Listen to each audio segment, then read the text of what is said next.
Bueno, buenas tardes, buenas noches o buenos días según el momento en que vean esta grabación. Esta grabación tiene como sentido poder compartirles los textos que pensamos en el eje inicio. Ustedes ahí tienen disponibles 5 textos que pueden hacer el recorrido que quieran. Quiero decir, pueden comenzar por el texto que más los convoque. Sí, por supuesto que es necesario recorrer leyéndolos todos, pero pueden hacer un recorrido totalmente personal y subjetivo, ordenándolos como quieran.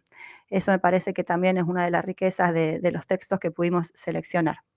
Vamos a comenzar acá por el texto de Bleichmark, que es una nota de un diario que se llama Cuando hablas está menos oscuro, y nos interesa poder acá plantear cómo considera Bleichmark la relación y el vínculo entre los adultos y los niños.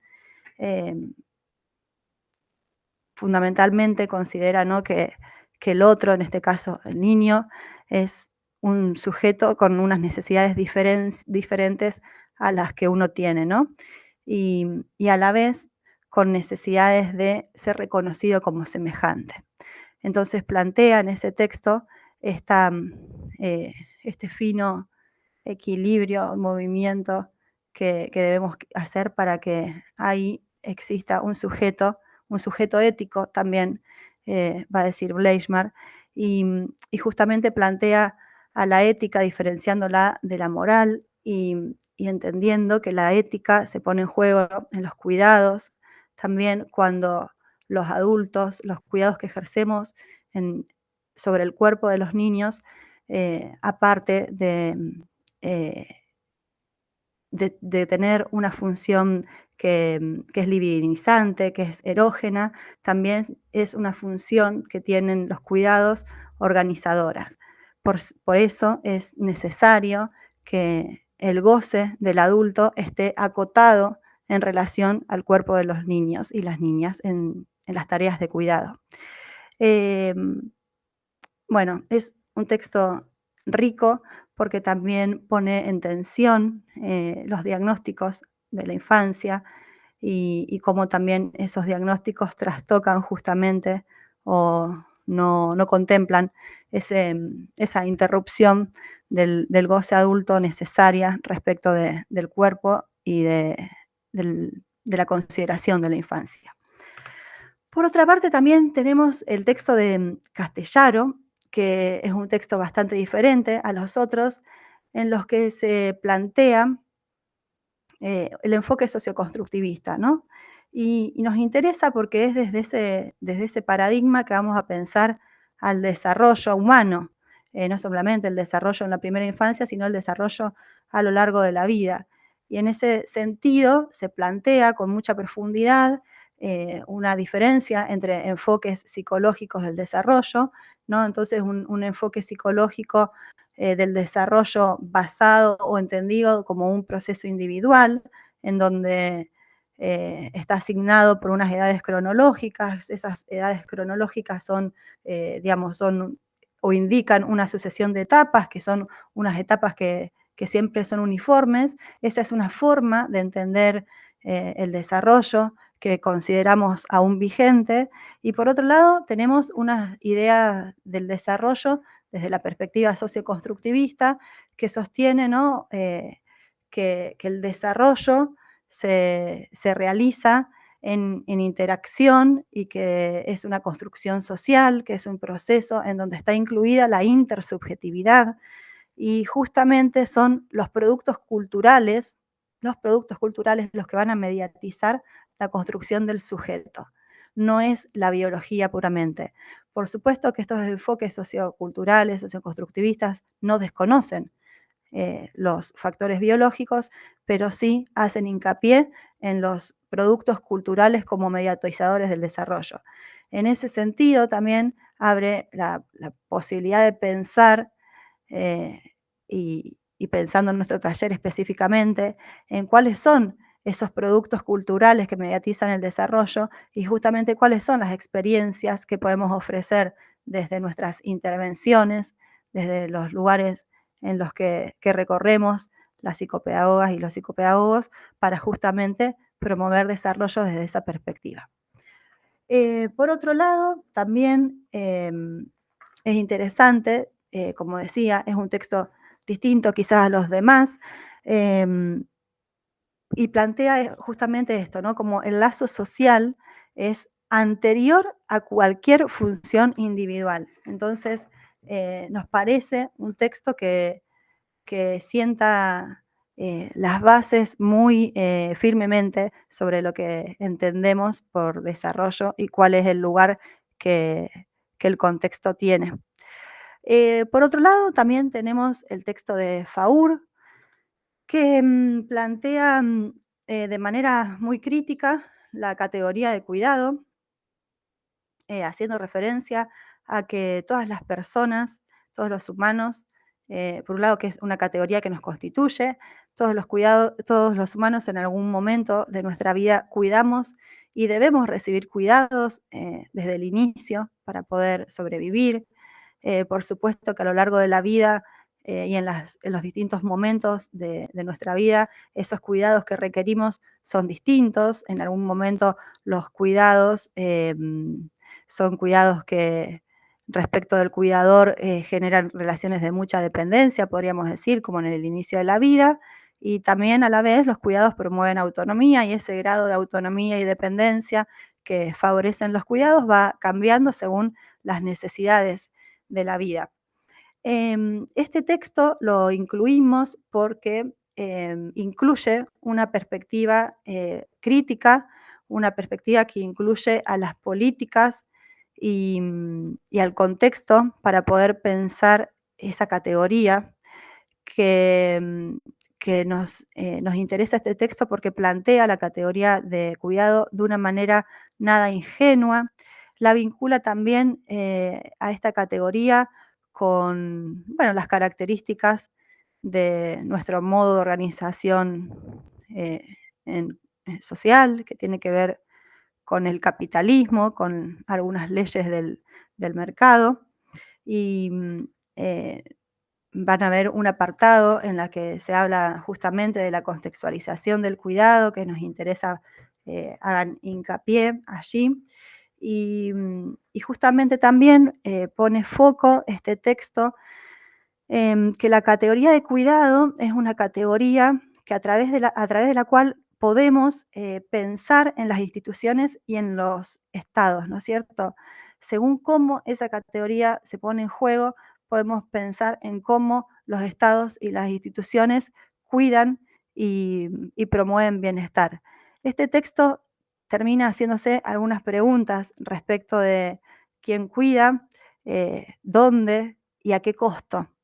Entonces, bueno, nos parece interesante también plantear que a lo largo de la historia los cuidados a las niñas y a los niños, los cuidados a los adultos han estado sobre todo en manos y todavía continúan en manos de las mujeres, entonces se establece una diferencia muy grande de género en relación a esta categoría y bueno, y nos interesa poder tensionar eso que por un tiempo ha sido naturalizado.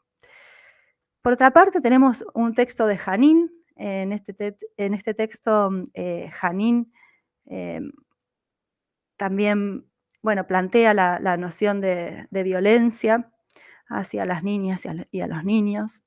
Y hay dos, en ese texto van a encontrar dos situaciones clínicas que ella relata, que analiza, profundiza en ellas, y vinculamos este texto a los otros en tanto plantea que cuando una familia puede abrirse al mundo y establecer lazos, redes con otros, las violencias disminuyen. Entonces venimos hablando de nuestro desarrollo entendido o enfocado, perdón, que me aparece acá un aviso, ahí está, eh, el desarrollo entendido desde los enfoques socioculturales, entonces nos parece totalmente saludable esto que Janín plantea en torno a la apertura al mundo y a los lazos con otros. Pregunta justamente, se hace esta pregunta, que es, ¿a quién maltrata un maltratador? ¿No? ¿A quién maltrata a un niño? y, y advierte que generalmente lo que se maltrata es aquello que es insoportable en sí mismo. Entonces, a partir de allí, si bien no lo explicita, podemos pensar en la importancia del trabajo con nosotros mismos, si a lo que nos vamos a dedicar es a las prácticas psicopedagógicas que cuidan lo humano. Em, Otra cuestión de este texto muy importante, sobre el final del mismo, tiene relación con que plantea la importancia de dar la palabra a las niñas y a los niños, y también, por otra parte, plantea los efectos en el psiquismo de la violencia.